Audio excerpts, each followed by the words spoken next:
الله أكبر الله أكبر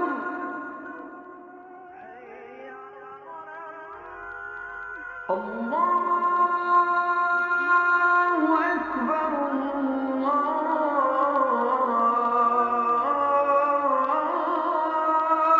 أكبر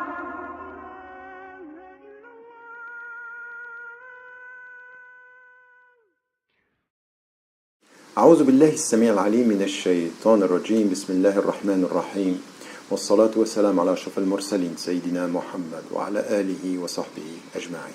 Assalamu alaikum wa rahmatullahi wa barakatuh. The value that we are trying to tackle or to try to understand today has to do with the essential teaching of Islam. In it you find all the dimensions, the spiritual dimension, the intellectual dimension, and also the value of freedom that we have been addressing before. Haya, modesty, is central in Islam. And very often we come to this from the physical dimension. It comes to the way we dress. But it's more than that. Haya, modesty, has to do with everything. To the point that the Prophet, peace be upon him, said, فَإِن لَمْ تَسْتَحِي فَاصْنَعْ مَا شِئْتَ. If you have no modesty, do whatever you want. Meaning, modesty is the condition, it's the principle through which you will get all the understanding of the spiritual teaching, the way you behave, and the way you are.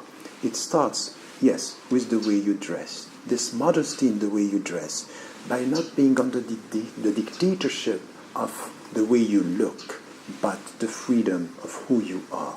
Trying to get this understanding means that there is no spirituality from Hinduism, Buddhism, Judaism, Christianity, and Islam, which is not stressing on this. Haya, modesty, is part of your spiritual experience. Why? Because very often when you live with human beings, when you are experiencing interaction with people, you can be caught into this dimension of the spiritual, the physical appearance, the way you look. And Islam is telling you, you have to free yourself from this.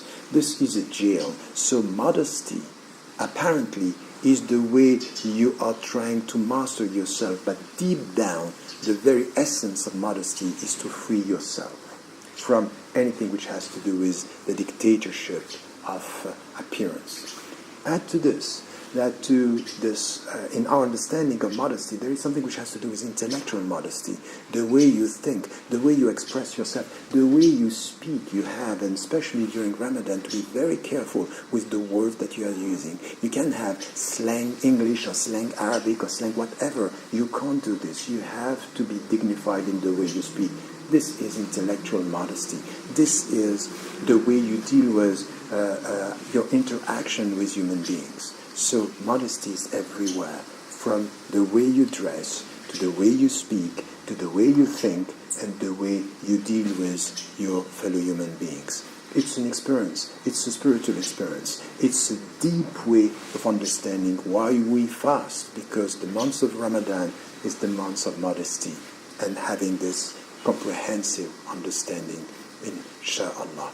All this has to be done by remaining positive. Take good care of yourself, and never forget to tell the people you love that you love them.